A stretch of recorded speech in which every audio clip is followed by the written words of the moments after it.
May 2nd, 1932, Chicago.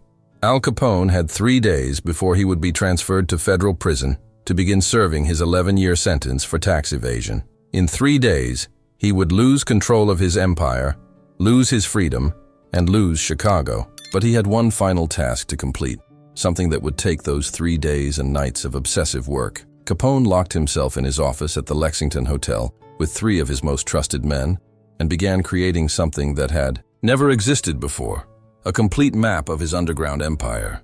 Every tunnel, every entrance, every storage room, every connection point, everything he had built over a decade, all documented on a single master map. But this wasn't just a map of criminal infrastructure. Capone was marking emergency shelters, hidden water sources, structural weak points, and access routes that could save lives in a crisis. He knew he was going to prison, knew his organization would eventually fall apart, but he wanted to leave something behind that might actually help Chicago if disaster ever struck. 10 years later, in 1942, with America at war and Chicago preparing for possible enemy attacks, a mysterious package arrived at the U.S. Army Corps of Engineers office. Inside was Capone's map.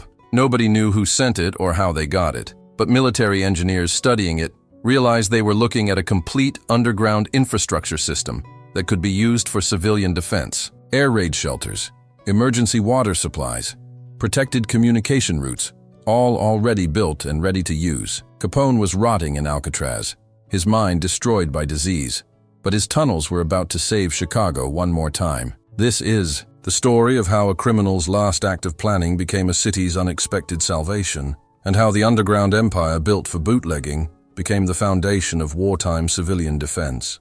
If you enjoyed this story and want to hear more, don't forget to subscribe to our channel, because in upcoming episodes, we'll be telling other extraordinary stories about how criminal infrastructure was repurposed for the public good. The final days.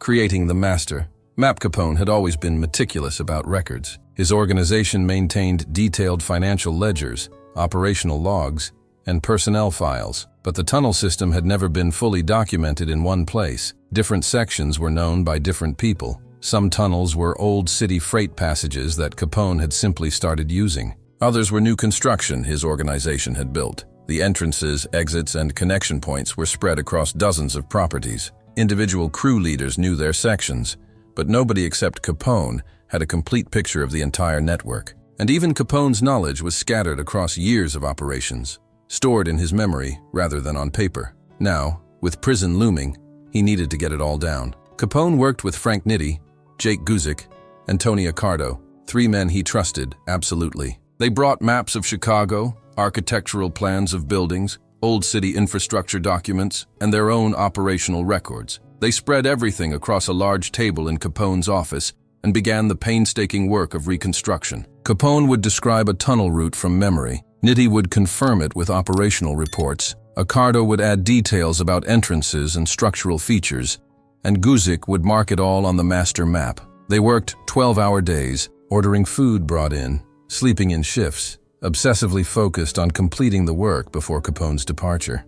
The map that emerged was extraordinary. It showed approximately 18 miles of tunnels crisscrossing Chicago's south and west sides. The tunnels connected speakeasies, warehouses, private homes, commercial buildings, and even connected to the old municipal freight tunnel system. But Capone wasn't just documenting his criminal infrastructure. He was thinking strategically about what this system could be used for beyond bootlegging. He marked certain tunnel sections as suitable for emergency shelters, noting their depth, structural stability, and ventilation. He identified underground water mains that could be accessed from the tunnels, providing emergency water supplies. He marked reinforced sections that could withstand explosions or building collapses above ground. He was creating a civil defense map, though he wouldn't have called it that. When Nitti asked why Capone was adding all this extra information that had nothing to do with alcohol operations, Capone's answer was surprisingly thoughtful. He said something like, "I built this for business,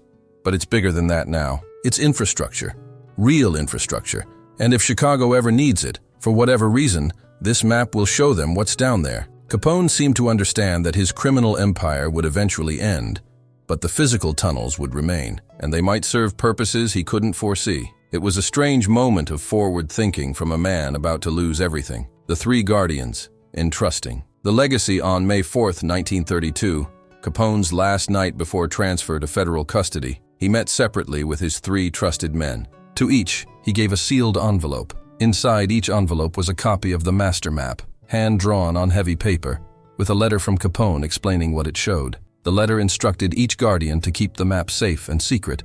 But if Chicago ever faced a major crisis, war, natural disaster, or catastrophe where the tunnels could save lives, they should find a way to get the map to authorities who could use it. Capone made clear that this wasn't about protecting the criminal organization. The organization would survive or fail on its own. This was about the tunnels themselves, the infrastructure, and its potential to help people. Frank Nitti, Capone's enforcer and the man who would run the organization after Capone's imprisonment, received the first copy. Nitti understood that Capone was entrusting him not just with operational knowledge, but with something like a public trust. If the tunnels could save lives, Nitti was responsible for making sure that happened. Jake Guzik, the financial genius, who knew Chicago's power structure better than anyone, received the second copy. Guzik had connections to politicians, police, and business leaders. If the map needed to reach official hands, Guzik could make that happen discreetly. Tony Accardo, the young lieutenant who would eventually lead the organization after Nitti, received the third copy. Accardo was being prepared for long-term leadership, and Capone wanted to ensure that even decades in the future, someone would remember the tunnels and their potential. Capone's instructions were specific. Keep the maps separate. Never let all 3 copies be in the same location.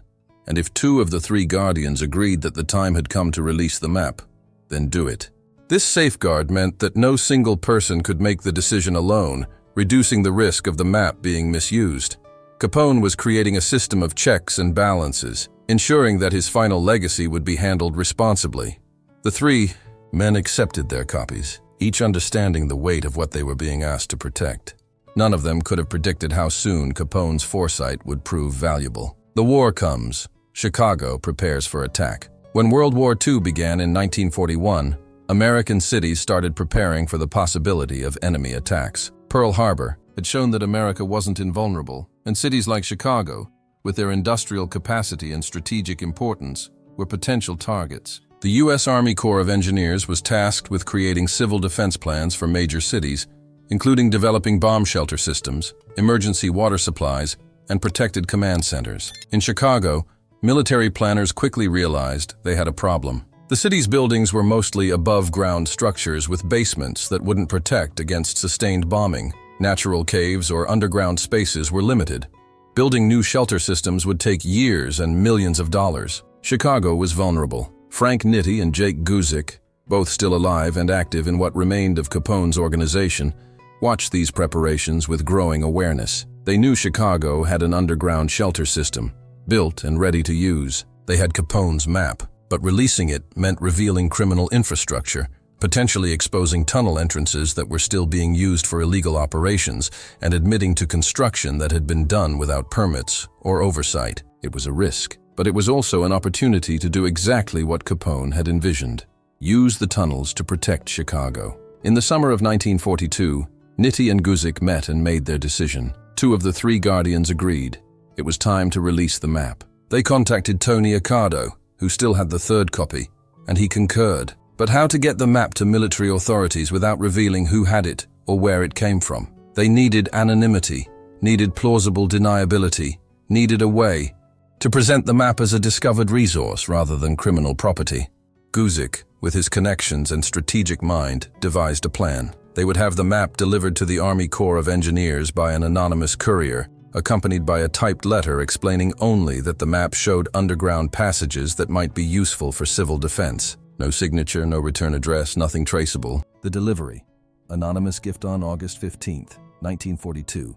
A young man walked into the U.S. Army Corps of Engineers office in Chicago's Federal Building. He carried a large envelope sealed with wax. He handed it to the receptionist and said only, "This is for the Civil Defense Planning Department. It's important." Before the receptionist could ask his name, he left. The envelope sat on a desk for 2 days before someone opened it. Inside was a map unlike anything military planners had seen before. It showed a network of tunnels under Chicago, meticulously detailed, with structural notes, depth measurements, ventilation information, and markings indicating suitable locations for shelters, water access and storage, Major Robert Hansen, the Army engineer reviewing civil defense plans for Chicago, initially thought the map was some kind of hoax.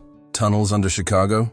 He had seen plans for the old freight tunnel system, but that was mostly abandoned and flooded. This map showed something much more extensive and, according to its notes, maintained and functional. Hansen decided to investigate. He sent a team of engineers to check several locations marked on the map as tunnel entrances. They found them. Every single one. Behind basement walls, under old buildings, in forgotten corners of warehouses, the entrances existed exactly where the map said they would be. The tunnels were real. Over the next month, military engineers explored the tunnel system using Capone's map as their guide. What they found amazed them. The tunnels were in remarkably good condition, dry, ventilated, and structurally sound. The sections Capone had marked as suitable for emergency shelters were indeed perfect for that purpose. Deep enough to protect from bombs, large enough to house hundreds of people, with access to water and multiple exit routes.